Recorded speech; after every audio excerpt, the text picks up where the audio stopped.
Qu'est-ce qui lui arrive à la 2? Il faut faire chauffer l'appareil ou...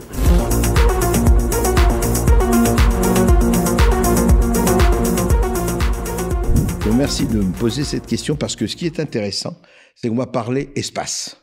Ce que ceux les Français ne sachent pas, eux, ils regardent l'écran, ils voient l'émission, ils voient les applaudissements, etc. Quand on est dans le studio, quand on pénètre le studio, là, on comprend ce qui se passe. Et on comprend très très bien, et c'est vraiment intéressant, c'est la lutte des classes au niveau hertzien ou, appelons-le, à tous les niveaux du câblage. Pourquoi ? Parce que moi, je m'attendais, comme j'avais vu certaines émissions à Nouna, vous savez, quand il faisait face à Baba les présidentielles. Donc, vous aviez le candidat, l'un des candidats, le politique, et face à lui, il y avait divers interlocuteurs qui étaient sur un pupitre. Très intéressant. Là, il y avait le grand Mamamouchi Véran, qui était sur son siège, non pas éjectable, mais tournant. C'est intéressant. Il faisait tourner, non pas les tables, mais sa chaise. Il y a Baba, donc Cyril Hanouna, qui arrive. Alors, très intéressant, le chauffeur de salle.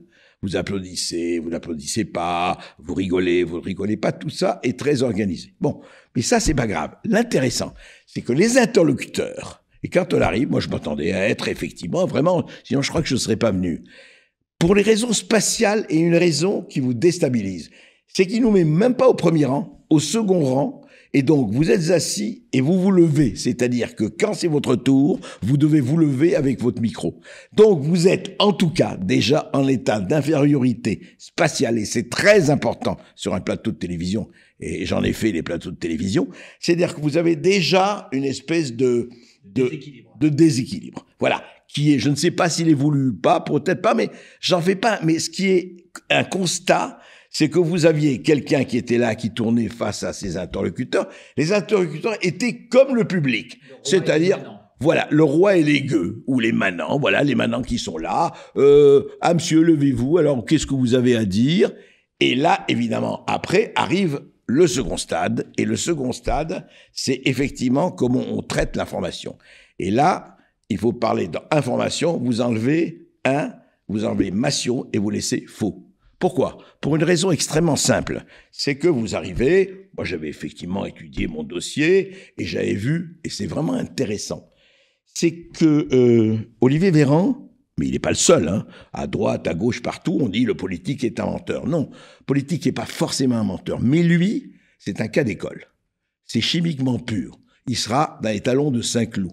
C'est-à-dire que depuis 3 ans de la gestion Covid, il a menti, je ne sais pas combien. C'est un menteur professionnel, passionnant. Mais ce qui est intéressant, c'est que la question que j'avais envie de lui poser, que je n'ai pas pu lui poser, c'est est-ce qu'il ment par goût, par vocation, par nécessité ou par idéologie? C'est intéressant de le développer parce que sur le masque, sur tout, il a tout, sur les médicaments, sur tout. Il a menti pratiquement sur tout, mais très intelligemment, c'est-à-dire... Vous savez, c'était Guy Debord, l'auteur de La Société du spectacle. Il disait, dans un monde inversé, le vrai n'est plus qu'un moment du faux. Et nous sommes absolument dans cette figure et dans cette situation. Et donc, il prend un tout petit peu de vrai, un tout petit peu de vraisemblable, il fait une salade russe, ou appelons-le comme on veut, et puis il la montre. Et qu'est-ce qui s'est passé? Juste, c'est que je n'ai jamais pu poser une question. Et c'est là où lui est arrivé en disant « Mais Berkoff, je vous connais », et il me parle de mes tweets il y a 3 ans, il me donne, et c'est intéressant, un ministre Wikipédia, j'ai regardé Wikipédia tout seul, bien sûr, il n'a pas de salarié qui travaille pour lui, non, il découvre ça comme Christophe Colomb découvre l'Amérique, il arrive comme l'espèce de vierge folle. Non, c'est très intéressant. Donc, si vous voulez, ce qui est biaisé, et moi je m'en voulais, parce que je me suis retrouvé dans une espèce d'impasse où il fallait...